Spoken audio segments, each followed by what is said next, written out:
Bon dia a tots, manco a u. Soc un valencià cabrejat. Ja tenim el 9 d'octubre, Dia de la Pàtria Valenciana, on molts valencians eixim a celebrar el nostre dia.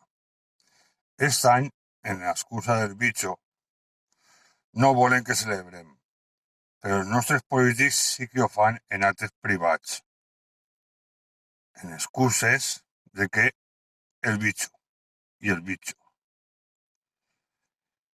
Ells seqüestren la nostra real senyera. Ells sí que fan actes privats, amb els seus amiguets i fer-se fotos. Els altres tenim que quedar-se en casa. Som uns roïns, no sabem el que fem.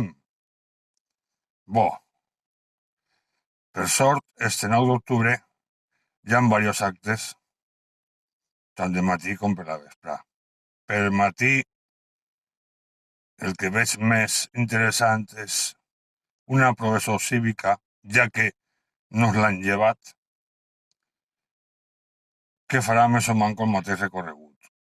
Personalment, no me fa goig, perquè qui està darrere és un partit i considere que el 9 d'octubre són tots valencians, no hi ha partits.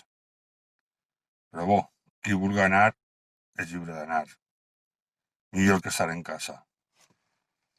L'acte que de veres sí crec que és més respetuós en la nostra real senyera és uno que hi haurà per l'Esprà.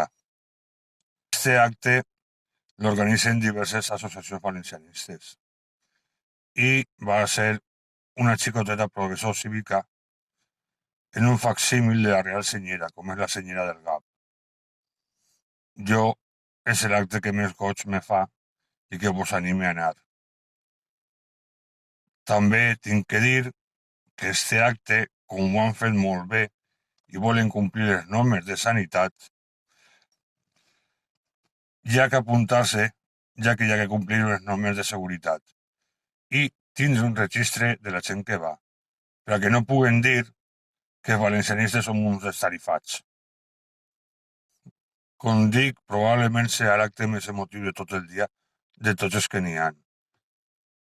Hi ha, com dic, que apuntar-se per a poder controlar la gent i complir les normes. Així no ens diran que no complim les normes de seguretat. Per tant, valencians, ja tenim així el dia de la nostra pàtria. I per acabar, una cita de Franklin Delano Roosevelt. En la vida hi ha alguna cosa pitjor que el fracàs, en no haver intentat res. Au, cacau.